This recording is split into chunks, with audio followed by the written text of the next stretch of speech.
when we're talking about morality, we're talking about well-being. And killing people, killing 6 million people, slaughtering 6 million people is obviously, flatly in conflict with well-being, both of those individuals and of the society as a whole. I mean, nothing could be more clear. We don't need to make an appeal to, a matter of fact, appealing to a God to say this is why this is wrong causes even more problems, because God could decide tomorrow that slaughtering 6 million people is okay. Okay, let's just let David respond. So as far as Matt's concerned, it's obvious. For the well-being of people, you don't go slaughtering them. What's the problem, David? Why isn't that obvious? Why would you need to invoke God to understand that? Well, first of all, I wouldn't need to invoke God, but I think I'm always wary of fundamentalists saying something is obvious. I think we have to look and say, well, why is it obvious? Obvious to whom? So, for example, if you had been brought up in Weimar Germany and you believed that the Jews were rats and that they were harming society, if you'd been brought up in a theory of social Darwinianism which taught that the weak should be eradicated, then why not? If you live in a society which says, look, an unwanted child is no good, so let's kill it in the womb, let's kill 20 million or whatever, then you will do that. So when I'm always wary when atheists and secular humanists say it's obvious, because what they mean is their position is the obvious one. And to me, it's not obvious. It's not obvious to you that, I mean, I don't mean to use obvious as just the reason, I mean, it was just the shortcut, but it's not obvious to you that killing people is against their well-being? I mean, how else could you define well-being if it doesn't preclude being slaughtered? Well, that's true. That's interesting. So you would say that it was against the well-being of the child in the womb to kill it? Well, yes. So you'd be against abortion then? No.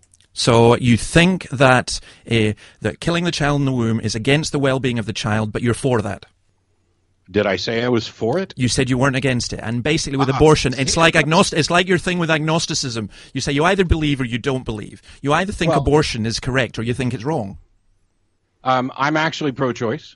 Yeah, so you think, but so being pro-choice, you've just told me that you think killing the child in the womb is against the well-being of the child, but nonetheless yes. you are pro being able to do that. Yes. So there are some circumstances in which killing someone is actually okay. That's what you're saying. Yes, lots of them. So your whole argument against me was: is it not obvious to you that killing someone is against their well-being is completely superfluous? Because you've just admitted it is okay. You're going to avoid this obvious example. I'm only talking about this situation.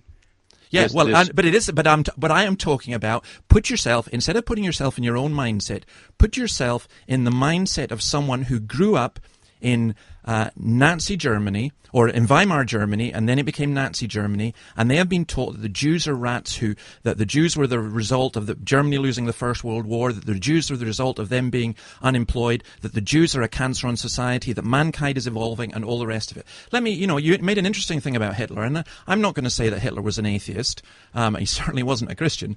But he said he was in public and in private, and was supported by the Catholic Church, and they ran around with Gottman Unz on their belt buckles.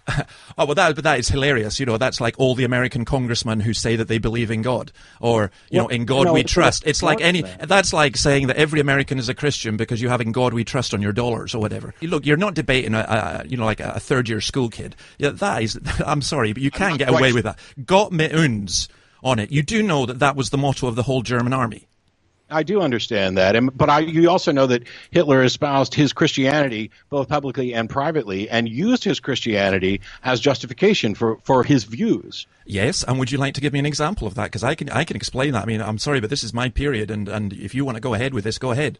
Tell me, sure. Give me an example. A quote that he had about secular schools can't be tolerated because such schools have no religious instruction, and a general moral instruction without a religious foundation is built on air. Yes. Consequently, which sounds exactly like what you're saying. As a matter of fact, if I hadn't attributed this to Hitler, I don't know that it would be different from your position. Yeah, but except this, Matt, as you should know, as any historian should know, and you're talking about comparing things, if you make a statement without a context, it just becomes a pretext. Do you know where Hitler said that, by the way? And do you know when he said it? And do you know to whom he said it? I don't know to whom. I know it was during negotiations which led to the Nazi-Vatican Concord. He said it in 1933, before he had his final election where he was going to be elected Chancellor. He was speaking to the Catholic Teachers Union before he had his Concordat. And of course, as a politician, he's going to stand up and say, I'm supporting Catholic schools.